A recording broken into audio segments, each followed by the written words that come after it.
இந்த 2024 தமிழகமே இருக்காது, இந்தியா இருக்காது, மாபெரும் பேரழிவை சந்திக்க போகுது, சித்தர் கனவுல சொன்னார் அப்படின்னு சொல்லி நிறைய நம்ம வீடியோஸ் பார்க்குறோம். இதை வந்து நான் எப்படி அணுகிறேன்னா, என்னதான் டெக்னாலஜி நவீனமயம் ஆயிட்டாலும், பெண்கள் வந்து மாடர்ன் கேர்ள்ஸ் ஆயிட்டாலுமே இன்னும் இறை வழிபாடு, இறை சிந்தனை அதெல்லாம் இல்லாமல் இல்லை. நம்மளே இறை வழிபாடில் இருந்துட்டு நம்மளை வந்து உயர்த்துற ஒரு நாட்டை வந்து நம்ம அழிய போகுது அப்படின்னு சொல்லக்கூடாது இல்லைங்களா? அப்போ அது வந்து எப்போதுமே தவறாக போயிடும். 2024 அழியவெல்லாம் செய்யாது. என்னன்னா, நமக்கு எல்லாத்துக்குமே தெரியும், டிசம்பர் மாதம் சென்னை வந்து எப்போதுமே தண்ணியில் மூழ்கிரும், வெள்ளம் வரதான் செய்யும், ஏரி குளங்கள் நிரம்பும், தண்ணியில் இருப்போம் அப்படிங்கிறது அது நீதி தான். அப்போ அது மாதிரி வரும், சீற்றங்கள் வரும். ஏன்னா கடலுடைய மட்டமும், திருச்செந்தூர் முருகர் வந்து குருஸ்தலம் கடற்கரை ஓரத்தில் தான் இருக்குது. இப்போ போன வருஷம் வந்து திருச்செந்தூரை தண்ணிக்குள்ளே இருந்துச்சு, அதுக்காக கோயில் அழிஞ்சு போயிடுச்சா, கோயில் காணாமல் போயிடுச்சா? அப்படிலாம் கிடையாது. கணவன் மனைவி வசியம், தொழில் வசியம், தகாத உறவை பிரித்தல், தனவசிய குடுவைமை போன்ற அனைத்து விதமான மை மற்றும் மாந்திரிக பயிற்சி பெற ரத்த கணபதி மாந்திரிக பயிற்சி நிலையத்தை அணுகவும். தொடர்பிற்கு ஸ்கிரீனில் தெரியும் எண்ணை அழைக்கவும். ரிஃப்ளெக்ட் நேயர்களுக்கு வணக்கம். இன்னைக்கு நம்ம கூட பொள்ளாச்சி ஜோதிட முனைவர் அருண் கார்த்திக் அவர்கள் இணைஞ்சிருக்காரு. வணக்கம். வணக்கம். இப்போ லாஸ்ட் வீடியோவில் வந்து பார்த்தீங்கன்னா சொல்லியிருந்தீங்க, இந்த சுக்கிர பெயர்ச்சியால் ஒரு அழிவு இருக்குது, நிறைய நேரம் சரியில்லை, அந்த மாதிரிலாம் சொல்லியிருந்தீங்க. அது எந்த மாதிரியான அழிவாக இருக்கும், அது எந்த அளவுக்கு இருக்கும்? இப்போ வந்து சுக்கிரன் வந்து மாதக்கோள். அப்போது சுக்கிரன் வந்து நீசமாகறாருன்னா இந்த ஆகஸ்ட் எண்டிலிருந்து செப்டம்பர் 2 வரைக்கும் நீசமாவார். அடுத்து வந்து சனி வக்ரமாக இருக்காருன்னா ஒரு 4 மாதம் சனி வக்ரமாக இருப்பார். அடுத்து இன்னைக்கு குரு ஒரு 2 மாதம் வக்ரமாக இருக்க போகிறார். அப்படி இப்போ கிரகநிலைகள் வந்து என்ன அப்படின்னா, ஒரு தற்காலிகமான காலகட்டத்தில் 1 மாதம் 2 மாதம் 3 மாதம் சுக்கிரன், குரு, சனி இவங்க வந்து ஒரு சரியில்லாத நிலைமையில் இருக்காங்க. அதாவது அவங்ககிட்ட எனர்ஜி இல்லை. ஆனால் நாட்டுக்கே பார்த்தா இப்போது இந்தியா வந்து கடகராசி, தமிழ்நாடு கடகராசி. கடகராசிக்கு 11ஆம் இடமான லாபஸ்தானத்தில் தான் குரு பகவான் இருக்கிறார். அப்போது ஒரு நல்ல இடத்துல தான் இருக்கிறார். அப்போ அதனால் குரு அருள் இருக்கிறதுனால இழப்பீடுகள் வரும், மோசமான காலகட்டங்கள் வருது. பட் இருந்தாலும் அந்த இறை சிந்தனையினாலும் இறையாற்றல்னாலையும் அழிவுகள் வந்து பெருசாக இல்லாமல் தவிர்க்கப்படும், அளவாக இருக்கும் அப்படிங்க. ஓகே. நிறைய பேர் வந்து பார்த்தீங்கன்னா இதோட முடிஞ்சிரும் இந்த அழிவு, ஏன்னா வந்து அந்த அளவுக்கு ஒரு பயம் கிரியேட் பண்ணுறாங்க. ரீசெண்ட் டைம்ஸில் வந்து பார்த்தீங்கன்னா இது சம்மந்தமான வீடியோஸ் நிறைய வந்துருந்துச்சு. இது வந்து பெரிய அழிவு இருக்குது அப்படின்னு சொல்லிட்டு மக்களை வந்து ரொம்ப பயம்புறுத்திக்கிட்டு இருக்காங்க. அதை பற்றி உங்கள் கருத்து? இப்போது ஆமாம், நிறைய வீடியோஸ் வந்து நம்ம இப்போ வியூஸ் பார்க்குறோம். இந்த 2024 தமிழகமே இருக்காது, இந்தியா இருக்காது, மாபெரும் பேரழிவை சந்திக்க போகுது, சித்தர் கனவுல சொன்னார் அப்படின்னு சொல்லி நிறைய நம்ம வீடியோஸ் பார்க்குறோம். இதை வந்து நான் எப்படி அணுகிறேன்னா, ஒரு ஜோதிட ரீதியாக இதை பார்த்தா காலகட்டங்கள் குரு, சனி, சுக்கிரன், புதன் இவங்க வந்து தற்காலிகமாக மோசமான நிலைமையில் இருக்கிறாங்களே தவிர, இதெல்லாம் வந்து ஒரு டெம்பரரி தான். மறுபடியும் வந்து கிரக பயிற்சி ஆகத்தான் போகுது. இப்போ வந்து இந்தியா கடகராசியான இந்தியா தமிழ்நாட்டுக்கு 11ஆம் இடமான லாபஸ்தானத்தில் குரு இருக்கிறாரு. கடகராசிக்கு 11 லாபஸ்தானம் மட்டுமல்ல, பாதகஸ்தானமும் கூட. அப்போ அந்த பாதகஸ்தானத்தில் குரு பகவான் இருக்கிறதுனால பாதகத்தையும் செய்வார், அட் த சேம் டைம் நன்மையும் செய்வார். அந்த மாதிரியான இடத்துல தான் இருக்கிறார். இப்போது இந்தியா வந்து அழிஞ்சிரும், தமிழகம் இருக்காது, 2024 எல்லாம் காலி ஆயிரும் அப்படின்ற மாதிரிலாம் சொல்கிறாங்க. அதுக்கான வாய்ப்புகள் இல்லவே இல்லை. ஏன் அப்படின்னா, இப்போ வந்து என்னதான் டெக்னாலஜி நவீனமயம் ஆயிட்டாலும், பெண்கள் வந்து மாடர்ன் கேர்ள்ஸ் ஆயிட்டாலுமே இன்னும் இறை வழிபாடு, இறை சிந்தனை அதெல்லாம் இல்லாமல் இல்லை. இன்னும் வந்து அம்மன் கோயிலுக்கு பெண்கள் போயிட்டு தான் இருக்காங்க. இன்னும் வந்து போரூர் முருகன் கோயிலையும் வடபழனி முருகன் கோயிலையும் செவ்வாய்க்கிழமை கூட்டம் அலைமோது தான். இந்த இறை வழிபாடு, இறை சிந்தனை இருக்கிற வரைக்கும் இந்தியாவுக்கு, தமிழ்நாட்டுக்கு, அதுவும் தமிழகம் வந்து சித்தர் வாழும் பூமி. அது வந்து குரு தான் சித்தர்கள். அப்போ அவர்கள் வாழும் பூமி. அதனால் இந்த குரு பகவான் வந்து கெட்டு போய் மொத்தமாக அழிய போகிற காலகட்டம் கிடையாது. என்னன்னா, ஒரு கான்செப்ட் ரீதியாக நம்ம சொன்னோம் அப்படின்னா அது வந்து இருக்கும். நம்ம கூட்டாம்போக்கில் வந்து சித்தர் கனவுல சொன்னார் அப்படின்னா அதெல்லாம் ஒர்க் அவுட் ஆகாது. ஒரு வந்து ரூல் பிரகாரம், இப்போ 1+1 2 அப்படின்னா அது ரூல், 2+2 4 ஆகும். இல்லை சித்தர் கனவுல சொன்னார் 1 1 4 அப்படின்னு இந்த வடிவேல் காமெடி மாதிரி புருஷன் கணக்கு, பள்ளிக்கூடத்து கணக்கு அப்படிங்கிற மாதிரி சொன்னோம் அப்படின்னா அடுத்து நான் கேட்பேன், அப்போ சித்தர் வந்து 4 5னா என்ன அப்படின்னு நான் கேட்பேன். அப்படி வந்து கான்செப்ட் இல்லாமல் பேசினா அது வந்து ஒர்க் அவுட் ஆகாது. இப்போ வந்து அவங்கெல்லாம் பேசுகிறாங்க மீடியாவில் வந்து ஒரு வியூஸ்க்காகவும், ஒரு லைக்ஸ்க்காகவும், ஒரு பப்ளிசிட்டிக்காகவும் பேசுகிறாங்க. நம்ம வந்து இப்போ நம்ம நாட்டிலேயே இருந்துட்டு, நம்மளே இறை வழிபாடில் இருந்துட்டு, நம்மளை வந்து உயர்த்துற ஒரு நாட்டை வந்து நம்ம அழிய போகுது அப்படின்னு சொல்லக்கூடாது இல்லைங்களா? அப்போ அது வந்து எப்போதுமே தவறாக போயிடும். அதனால் இந்த 2024 அழியவெல்லாம் செய்யாது. என்னன்னா இப்போ இன்பமும் துன்பமும் கலந்தது தான் வாழ்க்கை. அப்போ இயற்கை அப்படின்னா நன்மைகள் இருக்கும், தீமைகள் இருக்கும். நமக்கு எல்லாத்துக்குமே தெரியும், டிசம்பர் மாதம் சென்னை வந்து எப்போதுமே தண்ணியில் மூழ்கிரும், வெள்ளம் வரதான் செய்யும், ஏரி குளங்கள் நிரம்பும், தண்ணியில் இருப்போம் அப்படிங்கிறது அது நீதி தான். அப்போ அது மாதிரி வரும், சீற்றங்கள் வரும். ஏன்னா கடலுடைய மட்டமும் சென்னையோட மட்டமும் சமமாக இருக்கிறதுனால பொங்கும்போது என்ன ஆகும் அப்படின்னா தண்ணி உள்ளே வந்துடும். அது திரும்ப 10 நாள் கழிச்சு திரும்ப அந்த தண்ணி கடலுக்கு போயிடும். அப்போ இதுதானே தவிர அழிஞ்சு போயிடும் அப்படின்னு சொல்கிறதுக்கெல்லாம் வாய்ப்பே இல்லை. இப்போ எவ்வளவோ தடவை வந்து வெள்ளம் வந்துச்சு. இப்போது பெசன்ட் நகர் பீச்சில் தான் மகாலட்சுமி கோயில் இருக்குது. எவ்வளவோ தடவை வெள்ளம் வந்துச்சு, எவ்வளோ தடவை கடல் உள்வாங்குச்சு. அதுக்காக கோயில் உள்ளே போயிடுச்சா? கிடையாது. திருச்செந்தூர் முருகர் வந்து குருஸ்தலம் கடற்கரை ஓரத்தில் தான் இருக்குது. இப்போ போன வருஷம் வந்து திருச்செந்தூரே தண்ணிக்குள்ளே இருந்துச்சு, அதுக்காக கோயில் அழிஞ்சு போயிடுச்சா, கோயில் காணாமல் போயிடுச்சா? அப்படிலாம் கிடையாது. அப்படியெல்லாம் ஆக வாய்ப்பே இல்லை. 2025 ஜனவரி 1 நியூ இயருக்கு நாம் கண்டிப்பாக அடுத்த வருடம் சிறப்பாக அடியெடுத்து வைப்போம். அதில் எந்த மாற்று கருத்தும் இல்லை. இப்போ இவங்கெல்லாம் பேசுகிறாங்க அப்படின்னா 2024 அழிஞ்சிரும் அப்படின்றாங்க. அப்போ 2025க்கு நம்ம சூப்பராக அடியெடுத்து வச்சுட்டோம் அப்படின்னா இவங்கெல்லாம் மீடியா விட்டு வெளியே போயிடுவாங்களா? கிடையாது. இப்போ எனக்கு வந்து வயசு 30, நான் இன்னும் 50 வருஷம் மீடியாவில் இருப்பேன். அவங்களுக்கெல்லாம் வயசு என்னன்னு நீங்கள் கணக்கு போட்டுக்குங்க. அவங்களாம் மீடியாவில் இருப்பாங்களானே தெரியாது. அடுத்து பிரபஞ்சம் இந்த மாதிரிலாம் பேசினா ஆளை தூக்குனாலும் தூக்கிடும். அப்போ அதனால் வந்து நம்ம நெகட்டிவிட்டியே பேசணும் அப்படின்னா ராகு வேலை செய்ய ஆரம்பிச்சிடும். அப்போ வந்து இந்தியா அழியறதுக்கான வாய்ப்போ தமிழகம் அழியறதுக்கான வாய்ப்புகளோ கிடையவே கிடையாது. ஏன்னா இது வந்து குரு நாடு, அதனால் அழியாது. எந்த நாடு வேணால் இந்த இயற்கை சீற்றங்கள் அழிவுகளுக்கு ஆகும் அப்படின்னா ராகு நாடுகளான துபாய் வேணால் வெள்ளத்தில் மூழ்கும், துபாய் வேணால் மாபெரும் பேரழிவை சந்திக்கும்னு சொல்லலாம். ஏன்னா அது ராகு நாடு. நம்ம நாடு வந்து குரு நாடு, அதனால வந்து அழிவுகளுக்கான வாய்ப்புகளே இல்லை. இன்னும் சிலர் வந்து பார்த்தீங்கன்னா சென்னையில் பெரும்பாலான பகுதி தண்ணிக்குள்ள தான் இருந்துச்சு. அது வந்து பார்த்தீங்கன்னா இப்போ காலகட்டத்தில் தான் வந்து எல்லாமே வெளியே வந்துச்சுன்ற மாதிரி ஒரு கதையெல்லாம் சொல்கிறாங்க. அதெல்லாம் அழிஞ்சு போனது அதுக்கப்புறம் தான் மேலே வந்துச்சுன்ற அளவுக்கு சொல்கிறாங்க. அதை பற்றி உங்க கருத்து? இப்போ வந்து ஹிஸ்ட்ரி என்னன்னு நம்ம பார்க்கணும். இப்போ மீடியாவில் ரீசெண்டாக ஒரு வீடியோஸ் பார்த்தேன். ஆலயம்மன் கோயில் வந்து தேனாம்பேட்டையில் அது வரைக்கும் வந்து தண்ணி இருந்துச்சு, அலை வந்ததுனால தான் அது வந்து ஆலயம்மன் அப்படின்றாங்க அப்படின்றத பார்த்தோம்.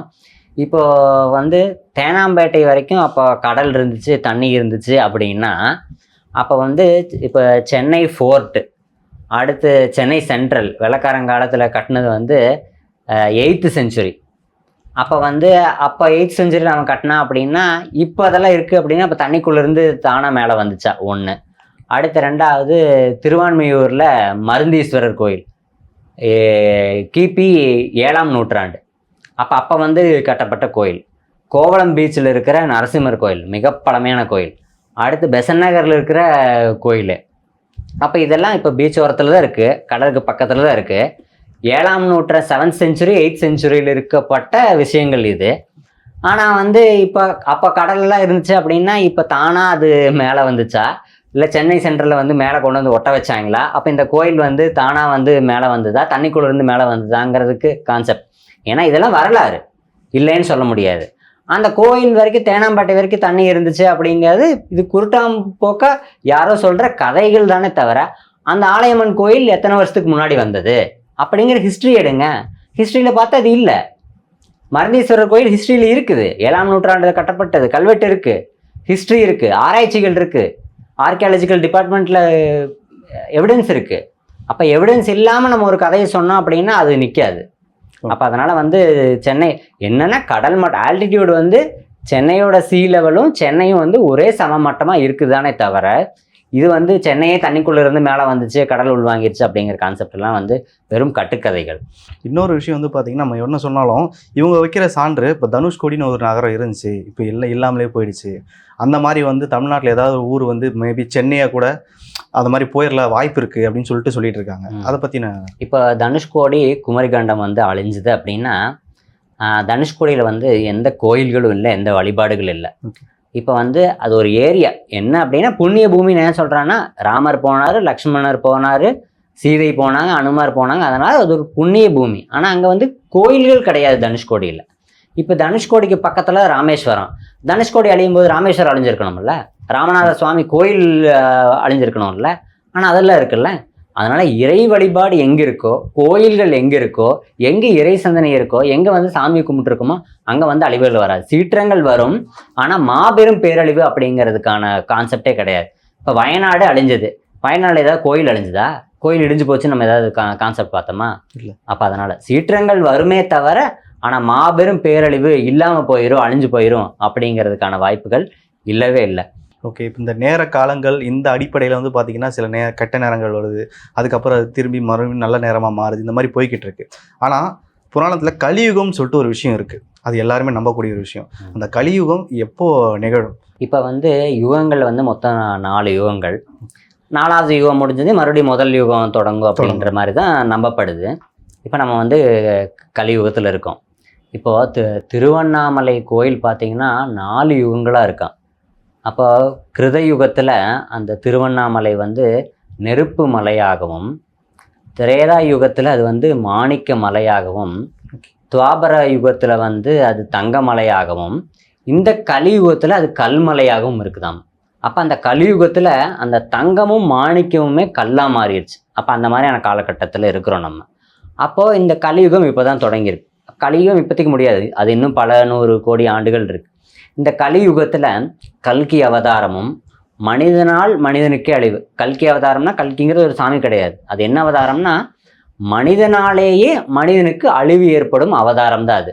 அப்போ என்ன பண்ணுவான், இந்த காலகட்டத்தில் மனிதனை வெட்டிட்டு சாவான், மனிதனை கொலை செய்வான்.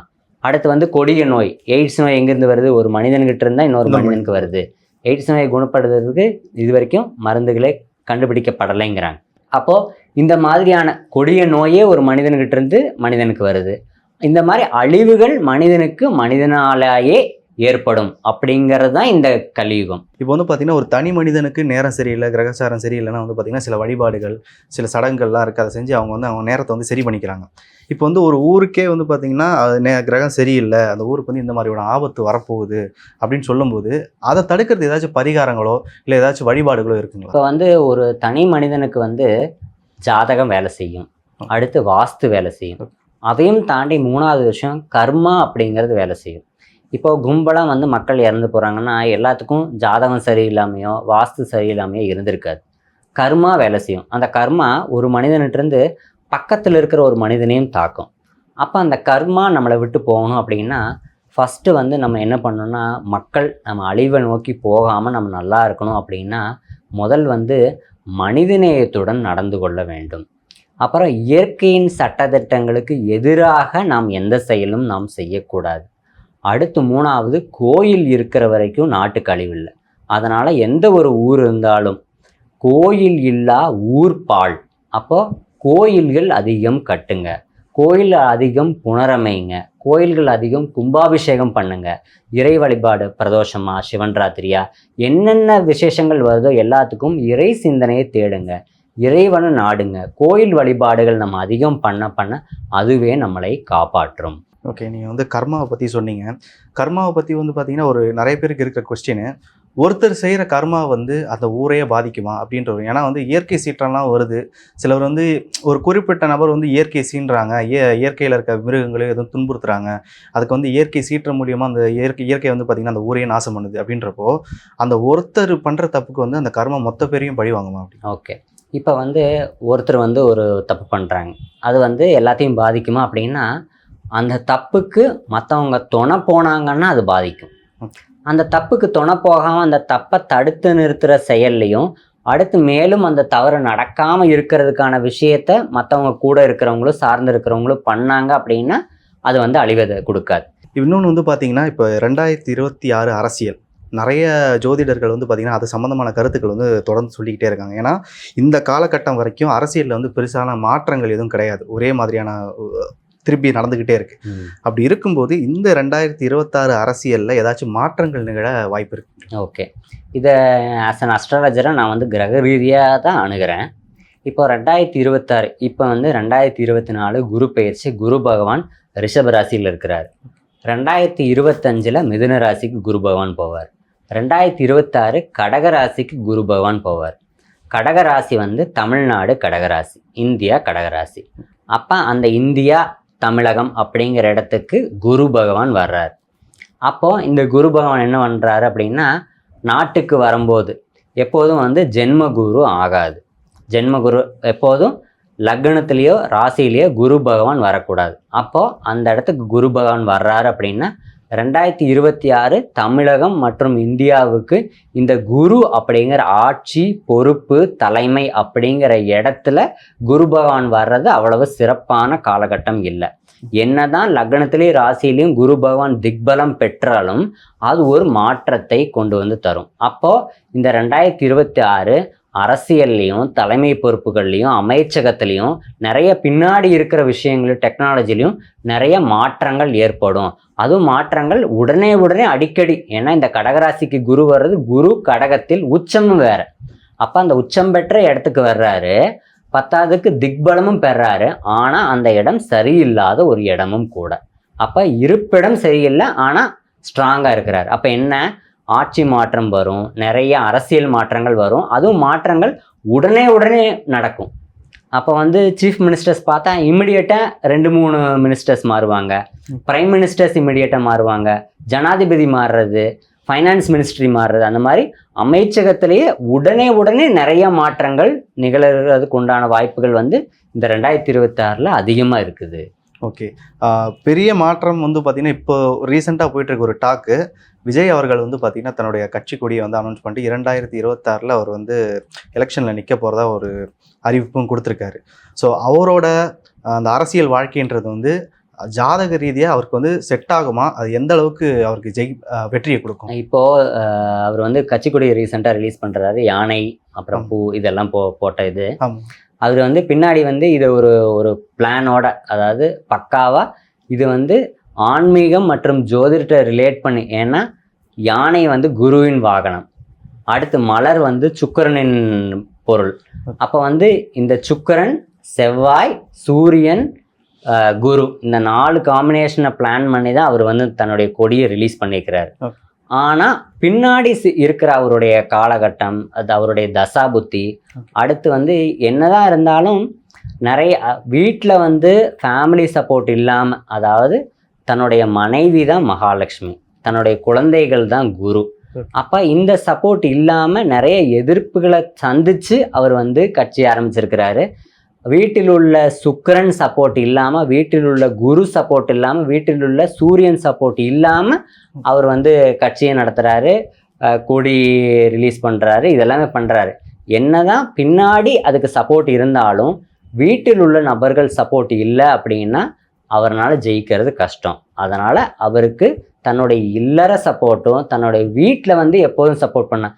எப்படி வந்து விஜயகாந்துக்கு வந்து பிரேமலதா சப்போர்ட் பண்ணாங்க, அவங்களுக்கு வந்து கூட உறுதுணையாக இருந்தாங்க, அது மாதிரி விஜய்க்கும் தன்னுடைய மனைவியும் தன்னுடைய குழந்தைகளும் எப்போ உறுதுணையாக சப்போர்ட்டாக கூட வர்றாங்களோ அப்போ தான் வந்து குருவும் சூரியனும் வேலை செய்யும்.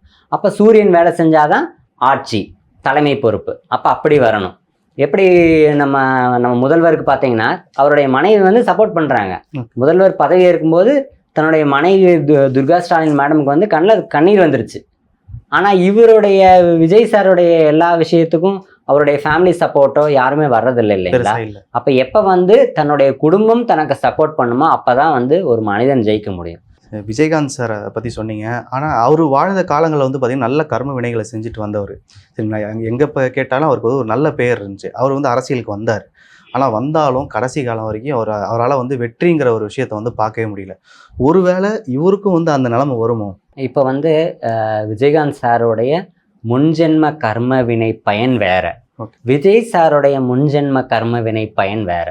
இப்போ கர்மான்னு நம்ம ஜோதிட ரீதியாக எப்படி அணுகலாம் அப்படின்னா, குரு சனி சுக்கிரன் இவர்களுடன் ராகு கேது மாந்தி சேர்ந்திருந்தா முன்ஜென்ம கர்ம வினை சாப வினை பயன் தொடர்கிறது அப்படிங்கிறது.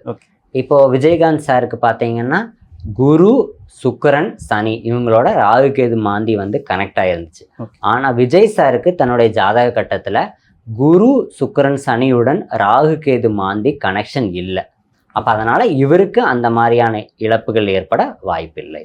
ஓகே, இவ்வளோ நேரம் வந்து பார்த்தீங்கன்னா நாங்கள் கேட்ட கேள்விக்கும் சரி, எந்தெந்த ராசிக்கு வந்து எது செட் ஆகும்னு சொல்லிட்டு ரொம்ப தெளிவாக விளக்கம் கொடுத்தீங்க. உங்கள் நேரத்துக்கு ரொம்ப நன்றி. நன்றி.